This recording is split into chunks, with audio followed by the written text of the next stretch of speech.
Baik, selamat malam. Di sini kami dari kelompok 2 Manajemen Agribisnis akan mempresentasikan hasil laporan kami mengenai perusahaan Nestle. Dengan saya sendiri, Alexander Butar-Butar, NIM terakhir 009, ada rekan saya Anindita Dwi Utari dengan NIM terakhir 024, ada Dita Zahrani dengan NIM terakhir 063, ada Fadilah Miliana NIM terakhir 081, dan ada Ilmi Syaida Rahma dengan NIM terakhir 120. Perusahaan Nestle ini adalah anak perusahaan Nestle S.A., perusahaan yang terdepan dalam bidang gizi, kesehatan, dan kesehatan, yang berkantor pusat di Vevey, Swiss, dengan jumlah karyawan saat ini 80.000 karyawan di seluruh dunia. Selanjutnya. Oke, selanjutnya ada latar belakang pendirian. Jadi sejarah Nestle selama 142 tahun diawali dengan penemuan bubur bayi yang dapat menyelamatkan hidup seorang anak.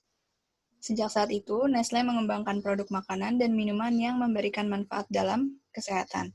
Kemudian Nestle mengembangkan strategi bisnis untuk memenuhi kebutuhan golongan menengah ke bawah melalui popularity positioned products.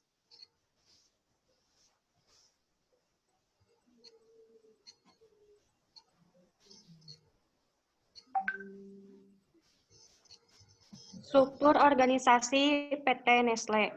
Nah, ini merupakan struktur organisasi yang ada di setiap pabriknya, yang dipimpin oleh seorang factory manager dan membawahi beberapa departemen, diantaranya yaitu ada Departemen QA dan AG, Departemen Engineering, Departemen Production, Departemen RPU, Departemen HRD, Safety, Health and Environment, dan Industrial Performance, yang mana setiap departemennya itu membawahi senior supervisor dan operator.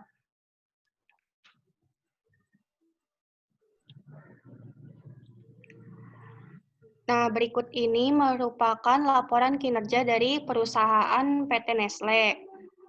Untuk laporan arus kasnya yaitu kinerja perusahaan berdasarkan pendapatan Nestle Ltd naik sebesar 97,73% pada bulan Juni tahun 2020 dibandingkan bulan Maret 2020 menjadi 41,15 miliar.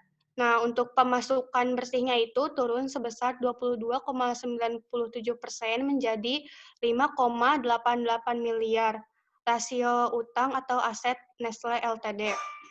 Nah, untuk total ekuitas sebesar 44,15 miliar dan laba awal tahunnya yaitu sebesar 80,12 miliar.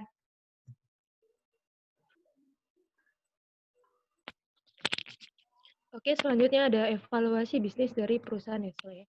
Jadi tujuan dari perusahaan Nestle sendiri itu untuk menguasai pasar dunia secara sehat. Dan tujuan dari perusahaan tersebut sudah hampir terwujud. Dan dengan menggunakan strategi pasar yang bagus, serta kerja keras, Nestle itu semakin kuat, juga berkembang pesat. Dan kinerja Nestle itu juga cukup baik dan sesuai dengan tujuan perusahaan. Hal tersebut itu dapat dilihat dari hasil penetapan strategi yang terdapat di PT Nestle itu sendiri. Kemudian ada hambatan dan solusi. Yang pertama, hambatan bagi Nestle adalah persaingan dan perusahaan lain yang bergerak di bidang yang sama. Yang kedua, upaya yang dilakukan Nestle untuk kedepannya yaitu mengadakan program MT, Management Training, dalam mencari bibit-bibit SDM yang potensial. Kemudian ada para MT, menjalani pekerjaan sebagai sistem manager selama 2 tahun. Seorang asisten manajer yang ditempatkan di bagian pemasaran misalnya harus belajar banyak tentang pasar.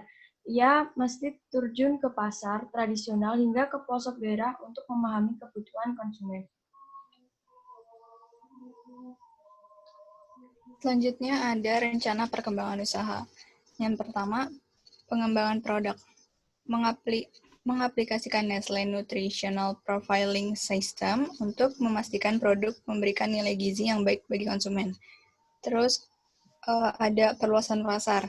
Nestle memulai pemasaran internasional sebagai berikut. Pasar mana saja yang harus dijadikan target, negara mana saja yang harus dijadikan target, dan segmen mana dan segmen mana dalam negara yang menjadi sasaran.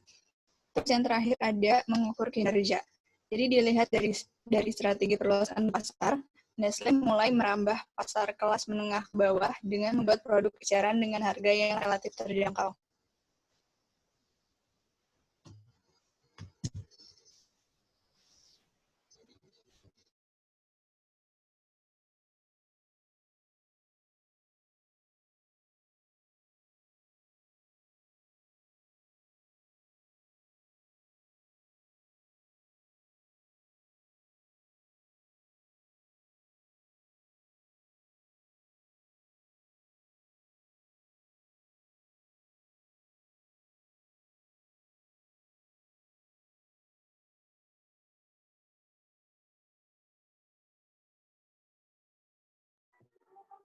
Jadi mungkin sekian hasil diskusi dan presentasi kami kali ini. Jika ada kesalahan maupun tutur kata, kami minta maaf dari kelompok 2. Selamat malam dan terima kasih.